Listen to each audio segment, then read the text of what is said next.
Pero sir, ilang taon na nung dumating ka? Magti 3 years na. 3 years na. In 3 years time, hindi ka nagsisisi? Kasi ang ganda ng ginibap mong trabaho. Actually sir, bago kayo dumating, may tawag sa akin eh. Oh. Ngayon, Oh. pinababalik yung ka? pagkakaupo ko doon kanina, may tawag sa akin eh. Sabi ko, hindi ako pwedeng tumagal sa pagkipag-usap. So, tawagan ko na lang mamaya. Pinababalik ka? Nililigawan pa rin. Nililigawan ka? So, marami kasing mga plano sa buhay sir, kaya medyo, tsaka sabi nga nung bunso ko kagabi, wala ka naman ang pinag-aaral. Bakit pa? Bakit pa, sabi niya. Oh, So, ng mga anak mong ayaw? ayaw Ayaw ka na nang nila. pabalikin? Ayaw na nila kasi for how many years yun? 14 years? Sir, dito ka sir. Okay, sir. Parang 14 years na ano na. Yung 14 years absence mo sa pamilya, no? Though nandun naman yung internet, nagkakita-kita naman, pero hindi raw sapat yun Physical. para ano. Iba pa rin yung physical na Physical. magkakasama. Asan Kaya- yung mga anak niyo ngayon? Yung panganay ko, jail officer siya eh. Sa Dito po, sa San Jose? San Jose. Sa ano siya, sa Bureau of Bureau. Jail Management. BJNP. Yung pangalawa? SK chairman dito ngayon. So ano na rin siya, magpopolitiko. nakaprocess na rin. Yung 3 years ka na dito sa Pilipinas. At you're doing well. Mhm. Mahusay na farmer, di ba? Kumusta? Ano ang realization mo? Mas maganda ba dito sa Pilipinas? O malaki yung, mas malaki pa rin yung iniwan mo? Actually sir, kung sa kita, diretso na tayo sa kita, malaki yung iniwanan ko Malaki. sa abroad.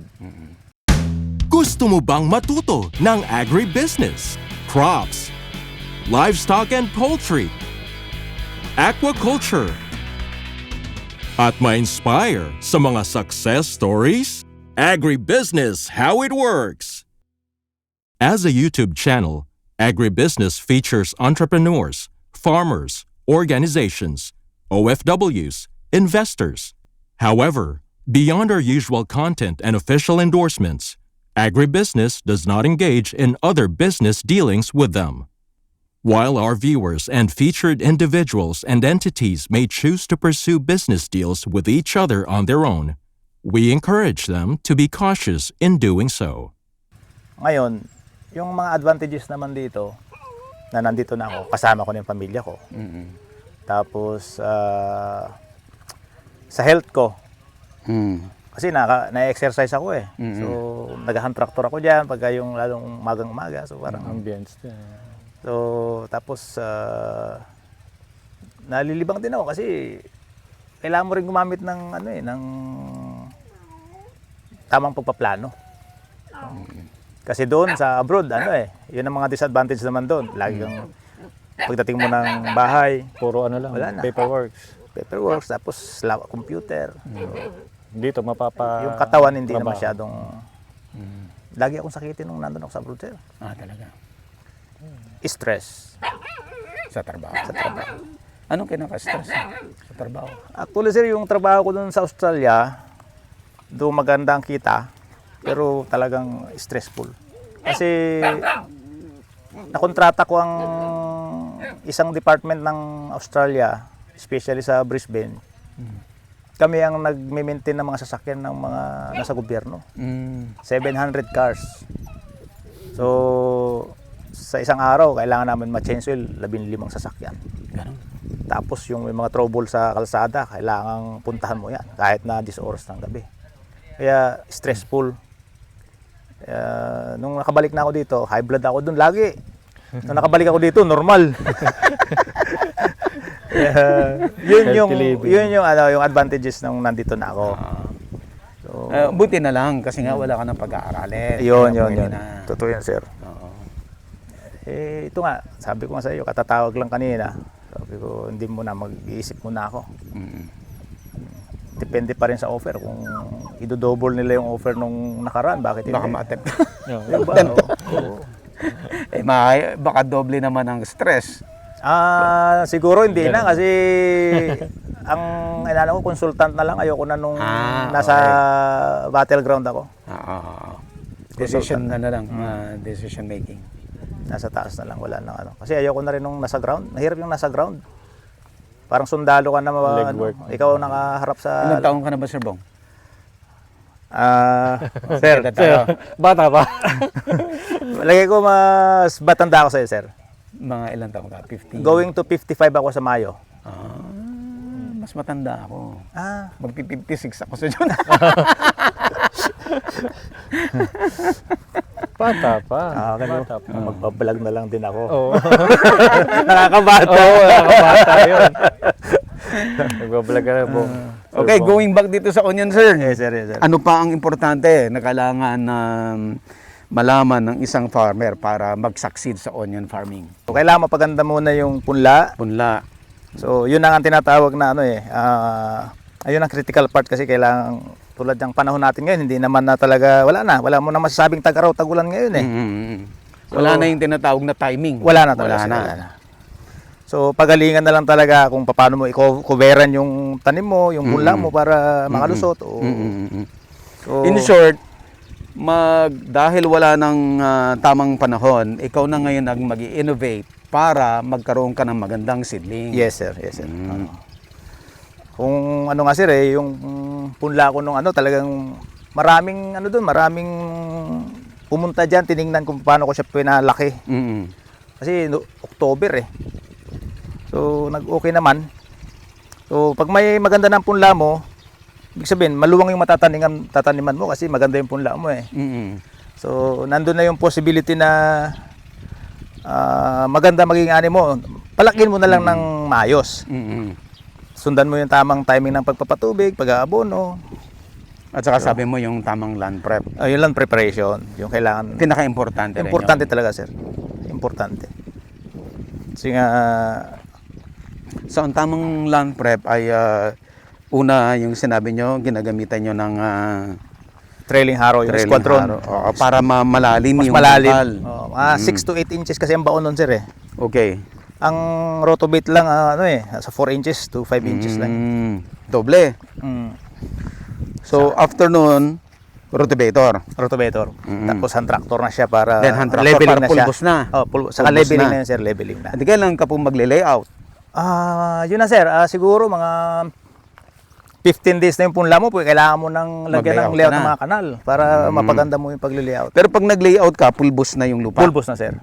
Pero nung nakaraan nga, sir, na panahon, nung nakarang December, may ulan-ulan pa yan eh. So, hindi nakapag-prepare talaga ng maayos sa mga tao. Balikan natin dun sa seedling. Ano ang ginawa mong tama, sir? Bakit napaganda mo yung seedling mo despite of erratic yung climate condition? Sa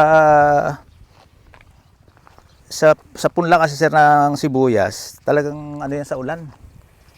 Konting ulan lang, no? Nalulusaw. Nalulusaw. Lusaw. Tapos, ang ginawa namin, so yung mga lumang bags ng sibuyas, so nireuse namin yun kasi hindi naman na rin malalagyan at medyo gato na yan eh. Ay, yung parang net na gano'n? Yun, sir, ang inano namin. Pinang mulch mo yun instead na dayami, Yes, sir. sir? Yes, sir. Wow. Kasi ang ngayon ko lang dayami, narinig mahirap yun, din mag-ipon ng dayami. Wala ka ngayon na dahil maiipon may kasi durog na eh. Harvester eh. So, yun ang ginamit namin. Oh, I see.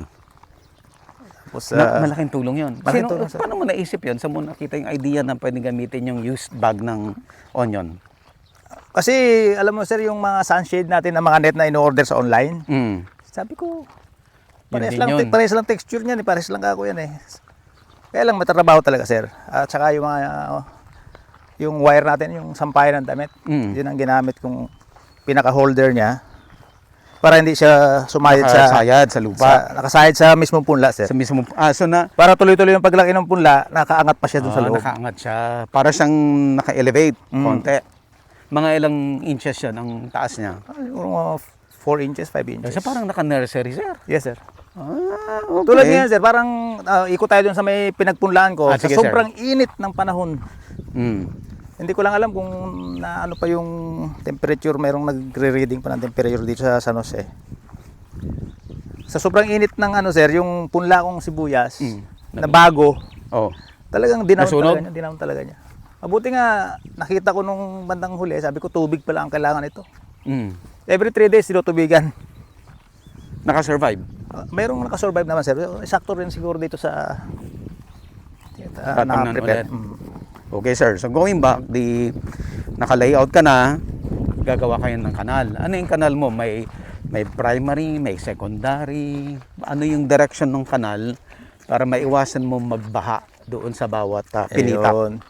So kailangan mo lang rin, sir, tingnan yung yung layout ng lupa mo. Mm. Kailangan, ang problema lang kasi pag may kahangga ka May Paano ibang farm. Mm. paano kung ayaw rin nung katabi mo magpabagsak ng tubig sa kanya dahil may sibuyas din siya. Mm. Doon nagkakaproblema, sir. Okay. So kaya andito na rin tayo. Mm.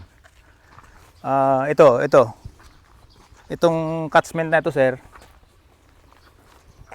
Sa tag-ulan to, pagagawa ko na ng kanal ito pag Papunta sa farm mo. para dito ko na lahat pabagsakin ng tubig ko. Papunta na sa ilog. Dapat ng ilog na. Hindi ka na problema makiusap sa kapitbahay mo. Yan, sir. Tsaka ito yung drain ng palaisdaan ko Mm. para malinis yung isda kung maalagyan ko na. Mm-mm. Diretso naman sa mga tanim ko rin na Ito. agar. Para magagamit pa rin. Diretso na yan dyan. Mm. Tapos yung gagawin kong extension ng papaya plantation ko. Mm-mm. So talaga, Sir Bong, yung pagpaplano mo ng kanal mo, yung direction ng tubig, paano siya mamamanage, solo mo lahat yun. Yes, sir. Ibig sabihin, sariling initiative lahat yun. Yes, sir. Kung hindi mo gagawin yun, problema mo kapitbahay. Yes, sir. Kaya nga, halos nagbarangkaya na sila dyan Kasi nung umulan, ayaw na magpabagsak ng tubig yung sa ibaba. Oh. So, tinutulugan na nila para wag lang mabuksan So, ibig sabihin, sabi ko nga, sana na lang. Walang makaisip na uulan Oo. Ibig sabihin, kaya rin nila ginagawa yon kasi hindi rin prepared yung farm nila na may exit ng Yes, sir. tubig. Yes, sir. Yes, sir. Ibig sabihin, ang tubig na papakawalan na nasa taas, directly pupunta rin doon Sa sa kanila, tanim niya. oo. Kaya talagang ayaw din Ayaw niya. talaga, oo. Actually, sir, yung sa sa may dulong part na yon doon, may tanim na Inararo nila yun para lang magawa ng kanal. Mm. So, sinayang nila yung sibuyas na yun. Talagang sinacrifice na nila Sacrifice. para lang makagawa ng mas malalim na kanal. Kasi nga yun nga, ng isang araw, umulan na naman dito. So, which bawal yan sa sibuyas, yung lalo naglalaman. Mm-mm. Okay, so after na na-manage mo yung kanal, ano po ang, so naka-layout ka na, may kanal ka na ready na yung plantation, anong next? Transplant na? So, at least 1 month, mapalaki mo yung mo Yung bini. yung punla. seedling, Oo, punla. punla. So, pagka schedule lang ng patanim mo, kailangan may tao ka kasi kailangan maubos yung punla Masisira yan pag 2 to 3 days na nabunot yan, masisira yan. Mm. So, papatubigan yan, bago araw ng patanim, bukas ng patanim, patutubigan ngayon yan para Lumambot. malambot siya. Tapos, kinabukasan, patutubigan uli yon Mm. para yung magtatanim may Mabilis lang. may hugasan sila ng kamay, hindi dumidikit. So, yun ang sa planting naman. Ano yung parang palay yun, sir? Parang pare. Submerge? Hindi. Submerge. While magtatanim? Mm. Submerge. Meron ding yung basta yung paghugasan lang ng kamay sa kanal, pwede na yun So, yun ang pero itatry ko nga rin sa susunod na panahon siguro yung San Nueva Ecija, yung dry. Dry. Oo. Kasi mas madaling kumilos ang tao ng tuyo Saka mo na lang patutubigan pag nataniman na. Natanim na. Hindi ayaw mo ng broadcast? Siguro yun, sir, pwede rin kasi less less manpower sa pagtatanim. Mm. Kasi sa isang hektarya, Naipit ka doon, sir? Oo, inopera natin. Baka makatulong tayo din sa Okay, kanila. okay, In-explain natin yung produkto natin naman doon. Ayos naman sila. Yes. Natuwa nga po. Sabi ko, magkita-kita na lang tayo doon sa opisina ko po. Okay.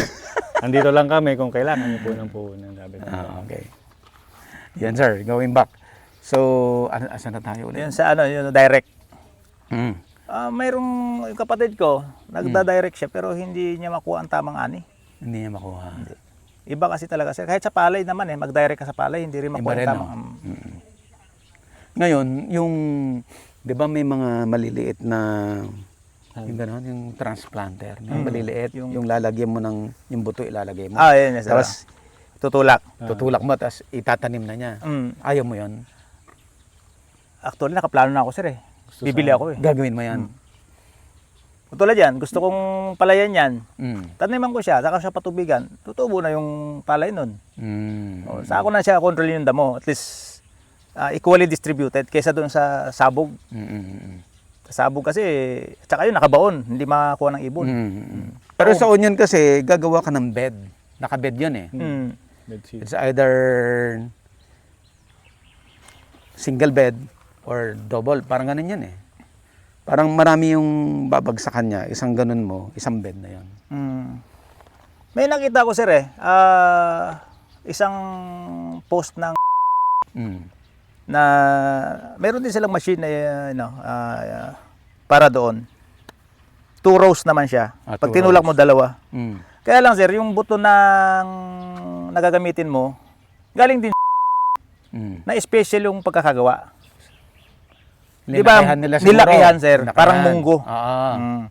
Para Yun lang, isa-isa lang din yun, yung sir. lalabas niya. Mas mahal siya eh. Mas mahal. Pero yung ibinalot sa kanyang coating na dun sa buto na yun, which is yun ay organic.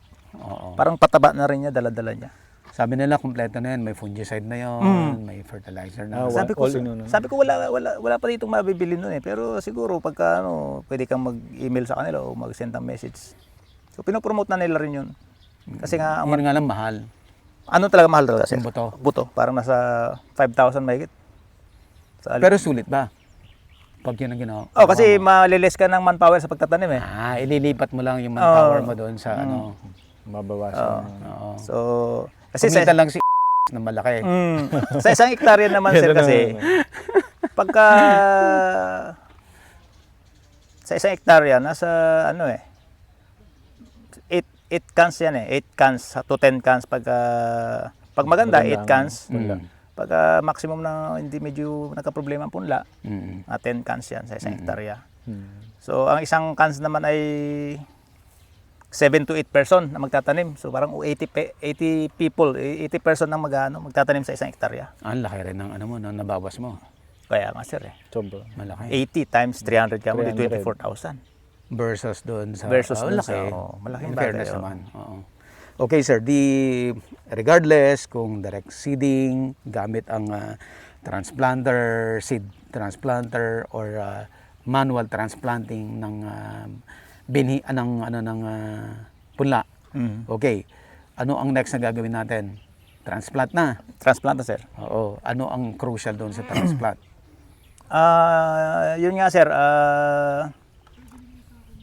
kailangan sir ang siguradong magtatanim. Kasi ngayon sir, pati mga bata nagtatanim eh. So nandun nagkakaroon ng problema. So siguro dapat magkaroon ng ngipin din siguro ang Tanim. nagpapatanim o dapat ang isang barangay dapat i-allow lang nila yung talagang kaya na magtrabaho. Kasi mga bata, ang liliit. Okay. So may talaga, maging selective talaga dapat pag para Saka maging hindi naman maganda. dapat na yung bata So, trabaho. Oh. So yun na, tapos kung ano yung nabunot na punla, kailangan may tanim kasi masisira talaga, talaga yan. So, So yun pag ang- nakapag-transplant ka na, ano na ang next na gagawin? um, Dilig agad? hindi sir, papalipas ka muna ng palipas ka muna ng ilang araw, patutubigan mo ulit yun. Parang Planting ulit? Planting ulit para magdire-diretso yung pagkabuhay niya. Tapos after 7 days to 10 days, pwede ka na mag-apply ng first fertilizer application mo. Anong application mong fertilizer? Mostly urea ang ginagamit Urea para muna. para gumanda yung dahon, para dire-diretso. Tapos may pagitan lang na isang patubig, parang flashing niya Para yung mga ibang na hindi natunaw na abono, makain pa uli ng sibuyas. Tapos abono ka uli.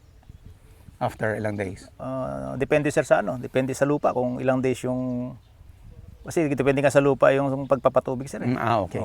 So tuwing mag-fertilize ka, nakaabang yung patubig. Yes sir, kailangan. Mauna ang fertilizer, then sundan ng tubig. Ang ginagawa ko sir patutubigan ko muna. So basa. Tubig muna. O, tapos ako gano'n. Kasi para steady na yung abono dun sa lugar. Hindi Kasi pag sinabugan mo yan, tapos pinapasok mo ng tubig, itutulak ng tubig yung I see. So pupunta lang sa kanal yun dahil sinasabuyan yan So mawawala din sa I see. So basa, pag apply mo, didikit. Didikit yung fertilizer. Andun na yun sir, andun na. Kasi ang mindset ko dyan, hindi lalapit ang sibuyas sa fertilizer. Kailangan ilapit mo yung fertilizer sa sibuyas. No, yun ang kailangan maging mindset ng isang magsisibuyas. Kasi tapos na ang sibuyasan, nandiyan pa yung fertilizer. Kung binubunot na yung sibuyas, nandiyan pa yung tinambak na fertilizer kasi hindi nga natunaw. Hindi natunaw. Okay, sir. So, ilang fertilization hanggang aabot ka ng harvest? Inaano lang namin, sir. Bali, sa isang latang sibuyas, kailangan gumamit ng 3 bags ng abono. Na iba-ibang klase na yan. May complete, may urea. Urea complete, Tapos yung pang top dressing mo pa. top dress. Tatlo. 3. So, isang hektarya, isang sako. Hindi, sir. Kung 10 lata yan, 30 bags yan. 30 bags. So, tagti 10. 10 bags sa urea, 10 bags na complete. Mas lamang sir ang urea kasi kailangan mo talaga ma-maintain yung ganda ng dahon. Yung palakihin niya talaga, no? Sa start. For the vegetative. Pero sa akin sir, hindi kasi ako masyadong dahil may hormones akong ginagamit. So, nakakalis tulong yan. ang fertilizer. Sir, yung mga, yung kalabera ko, ginawa ko lang rin yan. Ito yung mga invention mo, sir? Yan, ako lang ang gumawa nito sir Kasi nga, mechanical engineer ka nga pala. Ito, walang kalabaw. Ito na ang ginagamit ko. Ito sir, pinlat ko yan Ito, sir? Ginawa ko lang to sir. Ano niya? Yung plow niya. May gulong siya, tapos may flow na siya.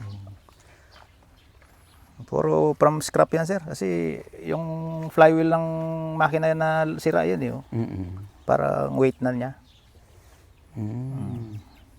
Effective. Effective sir. Mais. Testing mo siya. Mais lahat. Ito naman, patutubigan namin. Pinapatubo ko muna yung damo bago taniman ng talong at kamatis yan. May konting gulay ka naman, sir. Yes sir, para meron din pang pamilya. Pang pamilya lang yan. Yan, yung garden na to. Tapos may mga bibi ka.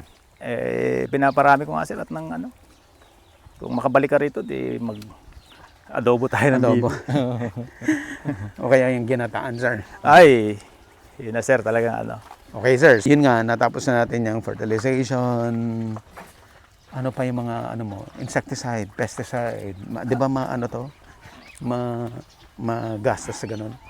Actually sir, sa ngayon, hindi na ganun ka gastos. Kasi nga, hindi ganun ka tindi ang atake ng peste. Bakit kaya? Ba't kaya hindi ma-atake yung malamig. peste ngayon? Malamig. Malamig ang panahon ngayon. Kasi, lang sir, simple example. Dati yung ilog na yan, November, December, wala nang tubig yan. Ngayon, February, magmamarch na. Meron pa. Ibig sabihin, malamig. Yung lamig na yan, okay, so naka-suppress siya doon sa pagdami ng peste, including harabas. Yes, sir. But ano naman ang effect niya doon sa tanim dahil malamig, mabagal mag-grow? Ngayon lang naman sir, hindi nag-amihan dito Okay. So malamig siya, tapos may lakas yung hangin. So yung gustong-gusto ng sibuyas yan. Perfect talaga. Yan ang niyan. Ngayon, mga kahapon, umulan ng umaga, tapos nagganito, nag-humid na naman siya. So mainit naman, okay lang. Okay lang. Pero ang number one pa rin na problema mo, in general, ng mga nagsisibuyas, harabas pa rin. Harabas pa rin. Okay. Bakit hindi pa rin makontrol sa tagal ng panahon? Sa ngayon sir, no, sa ngayon wala pang Dumadot. parang yung pinaka ano tawag doon? Colony ba o clony? Yung grupo nila. Yung grupo nila. Oh, colony. Parang Oo, ganon. mga ganon. Kasi lalapag yan sa isang, tulad yung isang pitak na yan, lalapag yan dyan. Dyan magpaparami yan. Oh. Tapos pagka marami sila, lilipad dyan, dadapo sa ibang kuwan. Kaya kumakalat siya. Sa ngayon wala pa eh, wala pang report na meron. Kasi nga malamig ang panahon. Malamig pa eh. Usually pag mainit ng... Yan, papasok ng April yan. Sigurado yan. Katapusan ng March. Sana naka-harvest ka na by that time. Ay, harvest na lahat. Tapos na. Harvest na lahat. Tapos na si Sir. Maaga si Petsay Sir. naman kasi ang susunod ko dyan eh. Susubukan ko magpetsay. First time. First time pero learn by YouTube din ako. So, sundan lang natin. Bakit mo naisip ang pechay? Napakaigsi. 30 days? 30 to 28 days. 40, Harvest. 30 to 40 days. Clean up na lahat yan. Clean up Harvest na, no? na. Cash crop talaga, no? Nandito na rin, di sulitin na natin yung panahon. Okay, so dahil malamig ang panahon, wala kang problema sa mga peste, so bumawas din dun sa gastusin. Okay. So naghihintay na lang tayo ng harvest. Harvest na lang. Next week. Next week yan, sigurado Next na yan. week. Wala nang, hindi na pwedeng lumagpas yan. Ano sir, masaya ka? Kinakabahan? Hindi naman, okay lang yan. Basta alam ko naman Parang na, sanay na. alam ko kasi kabisado Si ko boss, yung ano ng tanim eh. Oh, so masaya? Masaya yan. Masaya. Yung last year, kamusta ang performance mo? Anong mas maganda ngayon last year? Mas maganda ngayon sir. Mas maganda ngayon. ngayon. Mas maganda. Kasi Daming challenges nung last year talaga may harabas talaga na last year. Last Last year, year, may daming harabas. challenges. Inabot ka ng harabas last year? Siguro kung sa basketball last 2 minutes, Kamuntik. namuntik na. Kasi ina-harvest na dito, yung kabilang dulo, yung dulo nung kwan, inaatake na nila. Andyan na. March simula na Sir Bong. No? Second week ng March last year. Nagsimula na agad eh. Sir, anong style mo? Pagka-harvest mo, benta ka agad, storage? Actually, mayroon akong sinusunod na na protocols pagdating sa harvest. Okay. Pag ang presyo ay nakita kong na-double na yung expenses, wala nang storage yan. Let go mo na. Pero, benta na. Pero kung mababa talaga, let's say 25 to 30, dito ko lang ini-stock yan, sir. Ayan siya. Dito lang. Hindi ka nagpapa-storage doon sa ano? Hindi. Ilulus ko lang mga bags yan, papalinis ko yan. Ilang months mo ma-retain dyan kung open ano lang? Ang last naming na-experience last year ay last year ay 3 weeks. 3 weeks. From Almost 1 month. From 29 pesos yung umabot ng 40. Ano, okay pa. Maganda. In ano lang ha, in 3 In 3 weeks weeks time, time, ha? Na wala kang gastos kasi ano Andyan lang. Binabaligtad lang every 2 days. So, ano lang rin talaga. Ano pa rin, nakasama pa rin. Pamaraan lang talaga. Mga techniques ni Sir. Ganun lang ginagawa. Kaya mo kasi maghintay. Yun lang siguro sir ang Yan yun. Tsaka sir, pag pumasok sa storage, sa halip na nag-harvest ka na, ipasok mo na yung kapital mo eh. Kumitang... Magkakapital ka uli. Magkakapital ka ulit. Oo. 2 pesos per kilo? Oh. By dito parang per bags yata. Per bag. Magkano per bag? Parang 40, Ilang kilo ba per bag? 25. 25. Less than 2 pesos. Less than 2 pesos. Pero minimum of 3 months. Kailangan mabayaran mo yung 3 months. Kung gusto mo ilabas ang 2 months, 3 months pa rin yung babayaran mo. Babayaran mo. Nakalak ka. kumbaga. Nakalak ka talaga doon. Tapos, pagdating ng 3 months, offeran ka ng storage company na Renew. ganito lang yung sa aming presyo. Gusto mo, ibalik na lang namin yung ibigay namin sa ganitong presyo, pera mo. May offer na ganito. Kukunin na niya. Kukunin na niya. Siya na bibili. I-storage niya doon sa ano. May mga ganong scheme sir eh. Lugi, hindi. Di siyempre hindi naman pwedeng bumaba ang presyo doon sa sa bago may pinasok, kailangan mas mataas talaga. Mas mataas. Yun nga lang, posibleng maliit lang yung tinaas. Maliit lang. Kasi ayaw mo na magdagdag ng gastos eh. Pag nag-extend ka, bayad ka ulit. Ano yung nakikita nila yung yung opportunity na tataas yung ano. No, Kaya nakakonect yan sa market eh. Alam nila yan. May mga ano yan. Alam nila yung trend. Oo. Ang nakakalungkot lang nga nito sir, parang sarili natin sibuyas, parang paglabas sa market, imported eh. Parang palay din. Nilagay lang sa container van eh. Paglabas na. nun, imported na. Mataas sa presyo. Iba ng presyo. Oo. Ganon din nangyari. Nangyari talaga. Nangyari yan, sir. Kaya nga, Alam nila yan. Alam nila kailan tataas ang presyo. Alam nila maraming import. Para sila mga analyst din. Hindi analyst. Connected. Connected Oo. lang. Okay. ano na yan, tawagan lang yan. Alam, parang sa mga stocks di ba? Pag-analyst ka na. Connected. Tulad yun, tatanim naman tayo ng palay. Anong kasiguruhan na Yung palay, maganda ang... gaganda ang presyo ng palay? Meron daw farm gate ang palay, bakit bumagsak na 10 piso? 18 daw. Ngayon sir, yung sariwa. Sabi nila 18 dapat daw ang sariwa. Ang sariwa dapat. Oh. May ngayon na. Ngayon na. Nauna kasi yung bumagsak. last Nung year. bumagsak, eto, nag-isip sila na gagawin. Eto na, gagawin natin. 18 daw ang ceiling. Natutupad ba? Yung tulad yan, Wala na rin naman kaya nasa labas mabebenta. yung unit ko eh. May hinarvest sila doon nung so, pinabenta ko kasi Kasi ano. mga leftover lang ng daga yun. So marami siyang mura. Sabi ko, diretso na nga lang yan. Sila nang bahala magbilad yan. May narinig naman ako, may mga bumibili daw ng 23. The trader. Trader. Trader. Meron, sir, meron. Meron naman. Meron. Kasi, yun nga, nung nagigpit yung import, tumaas yung local. Taas na rin ang bigas natin eh. Mataas ng Magkano presyo. ba bigas ngayon? Dati 75 lang yung 25 kilos. Ngayon 1 to na. 1 to na. Oo. So, tumaas na rin. 1 to na. Kaya dapat... Sir, ibig ko sabihin, pero in a year time, nagpapalay ka pa rin. Yes, sir. Meron pa rin. One cropping. 1 cropping. Ang onion mo, 2 croppings. Ngayon ko gagawin yung 2 cropping. Tapos meron ka pang in between na pechay. Pechay. Pechay. Diba? Yes, sir. Pepetsa talaga ako. Mag 20 pesos lang. Dami ng venture mo, malit pa rin sa Hindi, sir, Australia. parang naglilibang na ako, sir. Yun ang ano ni sir. Naglilibang na lang. Kaya naman ng mga anak ko. So, nandiyan naman ng mga kasama sa bukid. Ilan ba tao mo? 4 yan sila, sir. Lahat umasa sa'yo yan. Lahat yan, sir. Pamilya na Yung sir. mga pamilya. Kaya, gano'n na lang. Hindi naman tayo forever dito sa mundo. Mag-ano ka na lang, gumawa ka ng mabuti. Ayun, tama. Tama.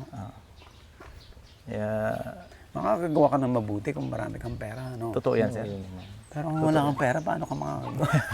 Tulungan mo muna yung sarili mo. Magkakapitan ka pa sir mo, di ba? Hindi, joke lang. Andun yung nandun nga yung Agribusiness, how it works. Instruct, inspire, succeed.